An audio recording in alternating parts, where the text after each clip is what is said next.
Behind every smile lies a secret. Behind every promise, a trap. Are you ready to uncover the truth? Season 4, Episode 13, Bridging the Divide. Previously on The Hook. The team finalized preparations for the redemption path, a groundbreaking event aimed at fostering understanding between survivors and reformed scammers. With tensions running high, Ethan questioned the risks, while David and Emma worked tirelessly to ensure the event's success. As the day arrived, participants began to trickle in, bringing their skepticism, hope, and raw emotions to the table. The event begins. The main hall of the redemption path buzzes with nervous energy. Survivors sit on one side of the room, exchanging wary glances with the reformed scammers seated across from them. Emma and David stand at the podium, ready to begin. "Welcome, everyone," Emma says, her voice calm but steady. "Today is about creating a dialogue.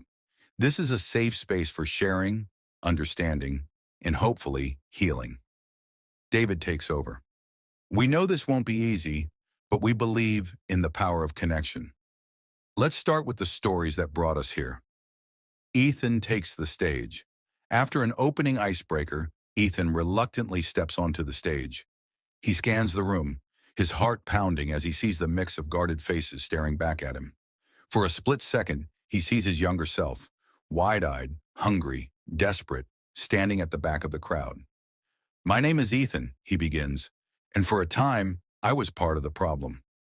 Gasps ripple through the audience and murmurs of disbelief fill the room. Ethan presses on. "I didn't start scamming because I wanted to. I grew up in a world where survival often meant doing things you weren't proud of.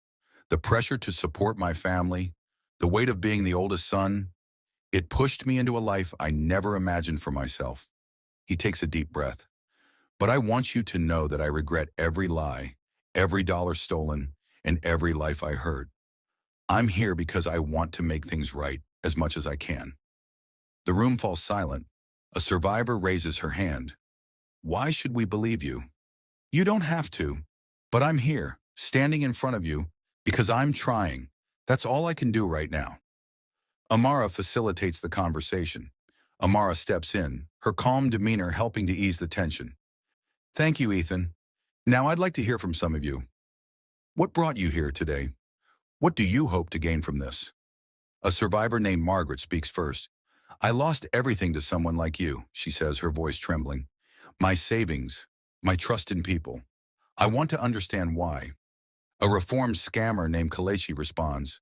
"For me, it wasn't about hurting people. It was about feeding my family. I didn't think about the pain I was causing. But hearing your stories, it's hard to ignore now."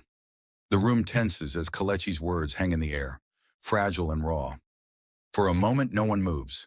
Amara nods. "Pain doesn't justify pain, but understanding where it comes from can help us move forward. Let's keep the conversation going." In another part of the venue, David oversees the confession booths, where participants can anonymously share their experiences. He listens through headphones as a reformed scammer confesses, "I used to tell women I was a soldier stationed overseas. I'd send fake photos, stolen from someone else's life. I hate that I did it, but I didn't know another way to survive." David jots down notes, his resolve hardening.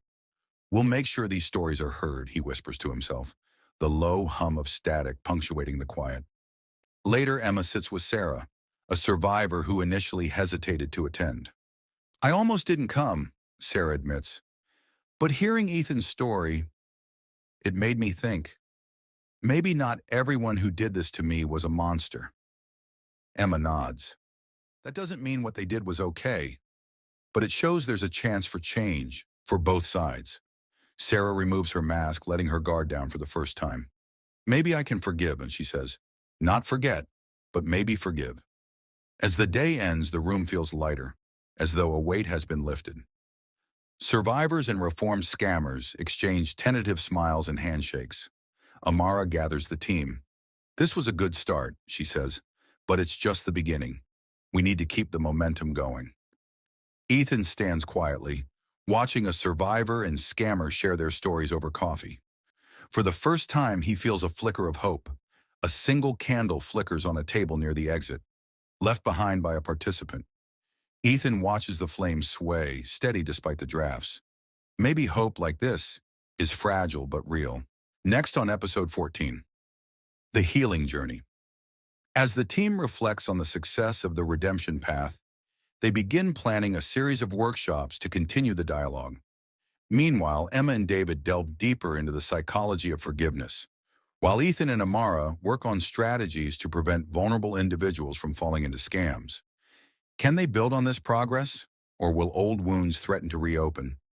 Find out in The Hook, episode 14, The Healing Journey.